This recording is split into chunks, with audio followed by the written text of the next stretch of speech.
Այս հայտնի ֆոտոները շատերս ենք տեսել, բայց քչերը կիմանան, թե ինչ տեսախցիկով են նկարահանված։ Առաջի հայացքից թվում է, թե սովորական տեսախցիկների մասին է խոսքը, բայց սրանք իսկական ինժեներական գլուխգործոցներ են։ Խոսքը շվեդական արտադրանքի մասին է՝ Hasselblad։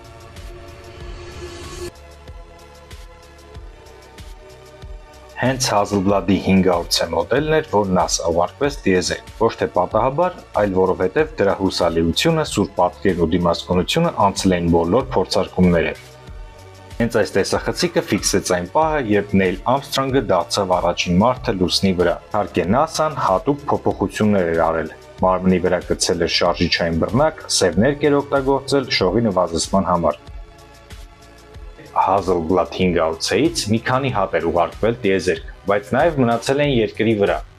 որոնցից մեկը վաճառվեց $900,000 արժողությամբ աճուրդում։ Եվ մենք խոսում ենք այս $1 միլիոն ֆոտոխցիկի մասին, չեմ ուզում մոռանալ պատմել, թե ով է ստեղծել դրանք։ Hasselblad ընկերությունը հիմնադրվել է 1841 թվականին Շվեդիայում։ Սկզբում նրանք զբաղվում էին մանրաթելերով եւ էլեկտրական սարքավորումների արտադրությամբ։ Այնուհետև 1941 թվականին, երբ լուսանկարչությունը սկսեց դառնալ ավելի տարածված, Hasselblad-ը դուրս բերեց իրենց առաջին կենտրոնացված ֆոտոխցիկը։ 1960-ականներին, երբ տիեզերական մրցավազքը թեժանում էր, ՆԱՍԱ-ն ընտրեց Hasselblad-ի ֆոտոխցիկները իր համատեղելիության, ուսումնասիրությունների եւ անթերի որակի համար։ Այսպես Hasselblad-ը դարձավ ոչ միայն Շվեդիայի հպարտությունը, այլև ողջ աշխարհի լուսանկարչության եւ տիեզերական տեխնոլոգիաների խաչմերուկը։ Այսօր Hasselblad-ը շարունակում է լինել բարձրորակ եւ շքեղության խորհրդանիշ։ Նրանց ֆոտոխցիկները հաճախ համեմատում են ավտոաշխարհից Rolls-Royce-ի հետ։ Շատերին է հետաքրքիր, թե ինչու այս ֆոտոխցիկները այդքան թանկ արժեն։ Պատասխանը շատ պարզ է, այդ գինը վերաբերում է ոչ միայն սարքին, այլ նաեւ նրան, ինչով այն առանձնանում։ Յուրաքանչյուր ֆոտոխցիկը շվեդական ձեռքի աշխատանք է։ Ունի խիտ մետաղական կորպուս, ձեռքով ընտրված կաշվե մասեր եւ բացառիկ ճշգրտություն։ Hasselblad-ի ֆոտոխցիկները նախագծված են աշխատելու աներևակայելի խիստ պայմաններում՝ կլինիկական լաբորատորիաներից մինչև տիեզերք։ Մեծ սենսորներ, high dynamic range, անթերի գույներ, որոնք դժվար են վերարտադրել այլ սարքերում։ Իդեպ, լուսնի վրա մոռացվել է մոտ 12 Hasselblad։ Hasselblad-ի պահանջարկը հասկանալու համար եկեք նայենք այս պատկերներին։ Եթե մեծացնենք այն, կտեսնենք անհավանական մանրամասներ։ Hasselblad-ը արդեն 80 տարի է տեսախցիկներ արտադրում, բայց դրանք միշտ այսքան թանկ չեն եղել։ 1948-ին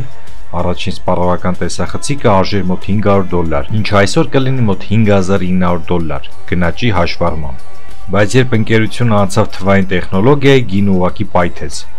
2004-ին առաջին թվային Hasselblad-ը վաճառվում էր մոտ $24,000, ինչը ավելի քան 200% թանկ էր նախորդ ֆիրմային մոդելից։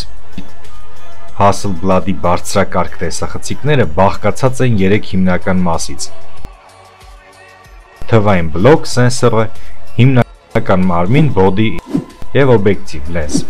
Միայն թվային բլոկը, որը ներառում է սենսորը, արժի ավելի քան $20,000։ Սենսորը առանձնանում է նրանով, որ այն շատ ավելի մեծ է, իսկ յուրաքանչյուր պիքսել մեծ չափի է։ Սա ապահովում է ավելի քիչ աղմուկ եւ high dynamic range։ Նայենք այս մոտոցիկլետի լուսանկարը, եթե խոշորացնենք, հստակ տեսանելի է ղեկի մանր հյուսվածքը եւ անվադողերի մաշվածությունը։ Մեծ սենսորները ավելի շատ մանրամաս են որսում, իսկ Hasselblad-ի սենսորները աշխարհում ամենամեծերից են։ Այս տեսախցիկները կոչվում են միջին ձևաչափի medium format, ինչը հենց այն է, ինչ թանկացնում է դրանք։ Օրինակ սմարթֆոնի տեսախցիկի սենսորը մոտ այսքան մեծ է։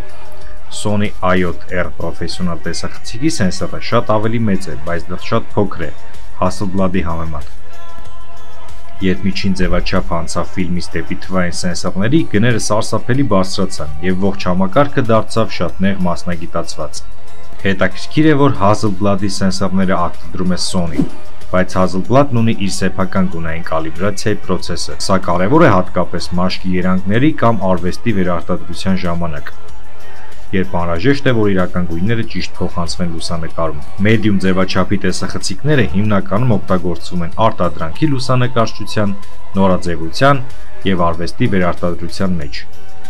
Նման տեխնոլոգիա պահանջող լուսանկարիչները չեն կարող օգտագործել սովորական սպառողական տեսախցիկներ։ Բայց կա եւս մեկ բան, որ Hasselblad-ին դարձնում է յուրահատուկ։ Ի տարբերություն այլ ընկերությունների, Hasselblad-ը զանգվածավար չի արտադրում իր տեսախցիկները։ Այն պատրաստում է փոքր խմբականակով, ձեռքով հավաքված։